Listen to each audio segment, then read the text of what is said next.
低买高卖是每个进入市场的人的愿望，动态平衡持仓就是解决这个问题的。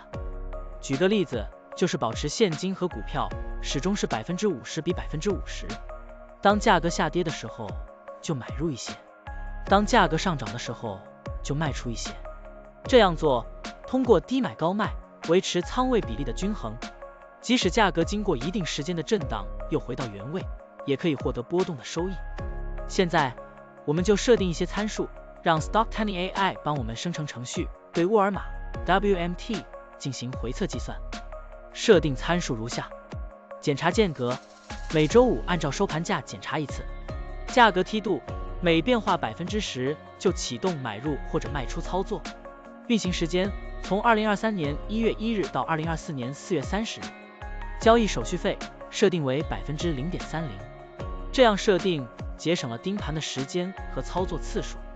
好了，按照上面的设定，程序运行的结果是累计交易3次，期末持仓价值111071.58元，盈利11.07%，相比持仓不动，多盈利负14.78%。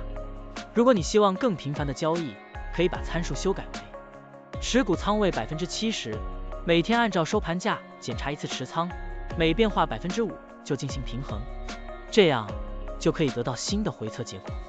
累计交易7次，期末持仓价值117448.94元，盈利17.45%，相比持仓不动，多盈利负8.40%。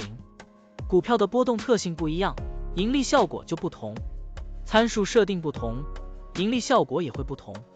怎样找到最优的组合呢？请评论区留言，让 Stocktunny AI 来帮助你。股票调优 AI， 利用 AI 技术赋能您的股票选择与操作。本站内容不构成对任何人的投资建议，您应当基于自己的独立判断做出决策。扫描二维码获取文字稿，欢迎点赞、评论、转发。